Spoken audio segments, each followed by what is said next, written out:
میرے عزیزوں، آپ کو یہ بھی میں بتا دوں مفتی اعظم ہند رضی اللہ تعالیٰ عنہ کے متعلق، جب میں بریلی شریف گیا تھا، ہمارے استاد گرامی انہوں نے مجھے ایک واقعہ سنایا جو اس کے چشمدید گواہ ہیں۔ مفتی اعظم ہند کا معمول کیا تھا معلوم ہے؟ ان کے گھر پر لنگر خانہ چلتا ہے اعلیٰ حضرت کے پیسوں سے، اور وہ لنگر خانہ آج بھی چل رہا ہے۔ حضور تاج الشریعہ رحمۃ اللہ تعالیٰ علیہ کے گھر پر آج بھی لنگر چلتا ہے، یعنی ایسا نہیں کہ عرس میں عید بقرعید میں نہیں، کنٹینیو ڈیلی جو بھی مسافر آئے گا، جو بھی اجنبی آئے گا، وہ اس لنگر میں کھانا کھائے گا۔ ابھی بہت سارے لوگوں کو معلومات نہیں ہوتی ہیں، لیکن وہ لنگر ہے آج بھی۔ مفتی اعظم ہند کا معمول یہ تھا کہ رات کے وقت آپ کا دسترخوان اس وقت تک نہیں بچھایا جاتا جب تک دو اعلان کرنے والے آپ کے خود رکھے ہوئے تھے مفتی اعظم ہند کے، پورے محلے میں وہ اعلان کرتے تھے کہ سارے لوگ کھا چکے، سارے لوگ کھا چکے، سارے لوگ کھا چکے، وہ اعلان کرتے۔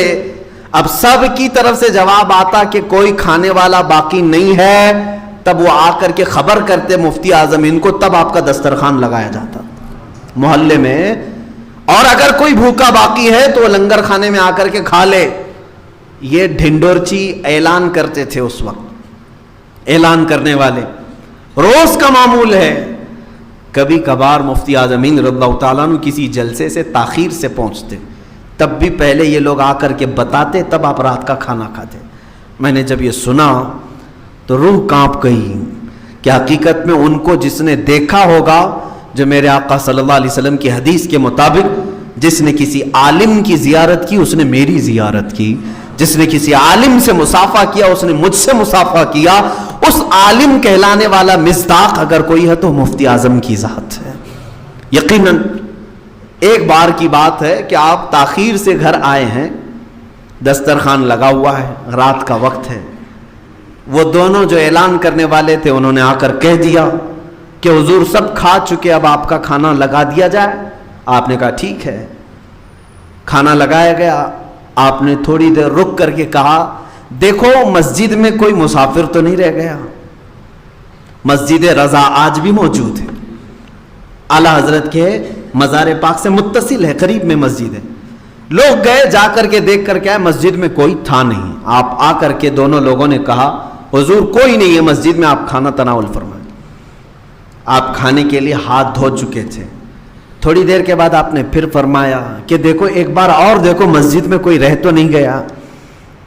لوگ پھر گئے، مسجد دیکھا کوئی نہیں تھے، واپس آئے، سرکار مفتی اعظم ہند رضی اللہ تعالیٰ عنہ سے عرض کیا کہ حضور کوئی نہیں، اور محلے میں بھی اعلان ہو چکا کوئی کھانے والا باقی نہیں۔ اچھا ٹھیک ہے، کھانا ڈالا گیا، برتن میں کھانا پروس دیا گیا۔ ہاتھ ڈالنے سے پہلے پھر فرمایا ایک بار اور مسجد میں دیکھ لو کسی کو، کوئی باقی تو نہیں۔ اتنی مرتبہ کبھی کہتے نہیں تھے آپ، تو جو ڈھونڈنے والے تھے وہ پریشان ہوئے۔ ہم ایک بار روزانہ کہہ دیتے کہ حضور سب کھا چکے تو وہ کھا لیتے تھے، اور عورتیں بھی آپ کے کھانے کے بعد گھر کی عورتیں کھاتی تھیں۔ آج 3 مرتبہ کہا کہ مسجد میں دیکھ لو، مسجد میں دیکھ لو، مسجد میں دیکھ لو۔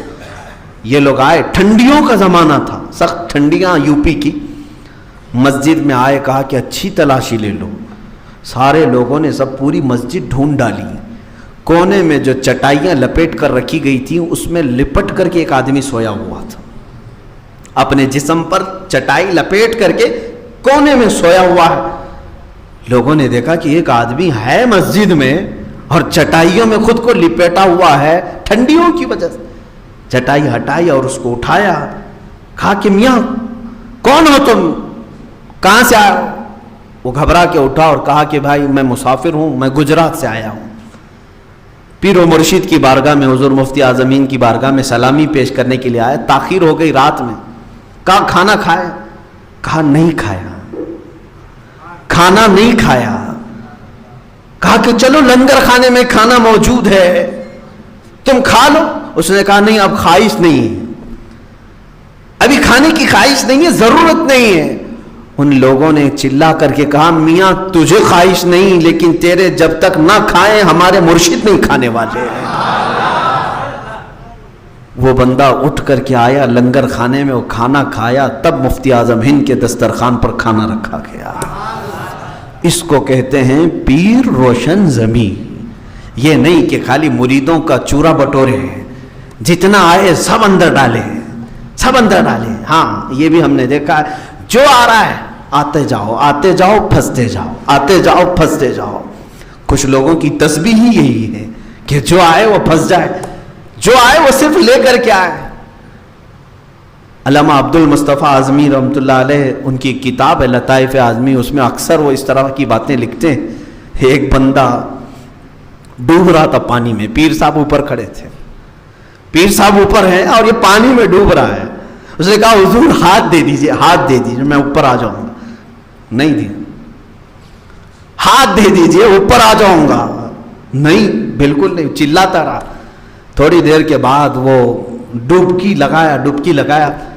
اس نے کہا کہ حضور میرا ہاتھ تو پکڑ لیجئے، میرا ہاتھ تو لیجئے. انہوں نے پکڑ لیا اور اٹھا لیا. کہا یہ کیا ماجرا ہے؟ پیر صاحب نے کہا تیرے جملے غلط تھے. پہلی مرتبہ تو نے کہا ہاتھ دیجئے، پیر دیتا کچھ نہیں، ہم دینے والے نہیں ہیں. دوسری بار جب تو نے کہا میرا ہاتھ لیجئے، ہم لینے والے لوگ.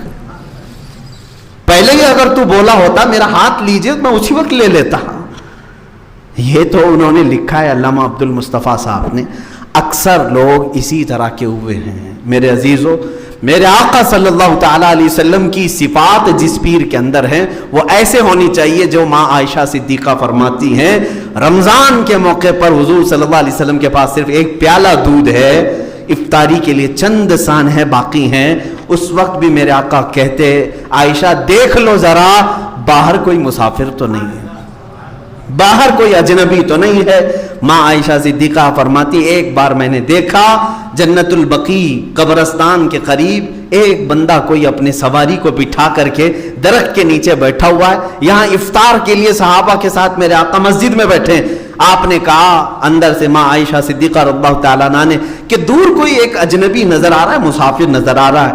میرے آقا صلی اللہ تعالیٰ علیہ وسلم فوراً فرمایا کہ اسے لے آیا جائے. وہ سفر کیا ہوا گرد و غبار میں اٹا ہوا، اس کے پاس لوگ گئے اور اسے بلایا. اس سے پوچھا کہ تم کہاں کے آئے ہو، کہاں جا رہے ہو؟ اس نے کہا میں مدینے آیا ہوں اور محمد عربی صلی اللہ علیہ وسلم کی زیارت کے لیے آیا ہوں. اس کو لایا گیا، دسترخوان پر بٹھایا گیا. وہ جو ایک پیالہ دودھ تھا میرے آقا صلی اللہ علیہ وسلم نے سب سے پہلے اس مسافر کو دیا، اس کو دیا. میرے عزیزوں وہ کئی دنوں کا بھوکا رہا ہو یا جس طرح کا بھی ہو، دودھ پورا پیا. لیکن یہاں باقی جو بچے ہوئے لوگ تھے اس میں کھجور کی گھٹلی سے انہوں نے افطار کیا. اللہ کے نبی صلی اللہ تعالیٰ علیہ وسلم نے ہمیں یہ بھی سکھایا ہے. ہاں اللہ تعالیٰ نے جو تمہیں دیا ہے وہ کھاؤ، کلو وشربو من رزق اللہ. قرآن کہتا ہے کھاؤ پیو اللہ کے رزق سے جتنا دیا ہے. لیکن صفات رسول یہ بھی ہے کہ دوسروں کا خیال کیا جائے، دوسروں کا خیال کیا جائے. مفتی اعظم ہند جیسا مرشد اب ملنا مشکل ہے. ایک بزرگ نے بریلی شریف میں ہی مجھ سے یہ کہا تھا کہ بیٹا پہلے ایسا تھا اب ایسا ہو گیا. انہوں نے 3 بار کہا، وہ میرے استاد بھی ہیں. انہوں نے کہا بیٹا پہلے ایسا تھا اب ایسا ہو گیا، ایسا تھا اب ایسا ہو گیا. میں نے کہا کہ حضور یہ کیا بتا رہے ہیں آپ، ایسا تھا ایسا؟ کہا پہلے جو معاملات تھے وہ دینے والا ہاتھ اوپر ہوتا تھا، اب ایسا ہو گیا یعنی سب کے ہاتھ لینے والے رہ گئے، دینے والا نہیں رہ گیا. میرے عزیزوں کیا آج حالات ایسی ہیں کہ صرف ہرس باقی رہ گئی ہو، لالچ باقی رہ گئی ہو.